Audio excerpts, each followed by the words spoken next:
মুসলমান হয়েছি, জেনেছি সত্য, চরিত্রবান হয়ে নিজেকে মুমিন বানাইতে পারি নাই। বয়স আমার 40, বয়স আমার 50, বয়স আমার 60। কি বলেন, ছোটবেলার ওই মিথ্যা কথা বলা কি আজকে ছাড়ছি? তাহলে জানি, কিন্তু জেনেও অন্যায় থেকে নিজেকে দূরীভূত করতে পারি নাই। কি বলেন, সত্য না মিথ্যা? সত্য না মিথ্যা? কেন পারি নাই? প্রশ্ন আসে না? কেন পারি নাই? কারণ আমি চরিত্রবান হইতে পারি।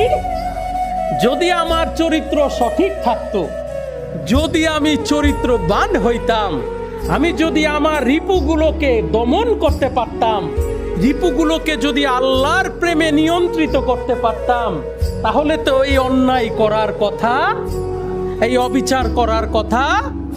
কিন্তু আমরা কি করছি? সব জানি, জুলুম করা অন্যায়, জানি না? হ্যাঁ,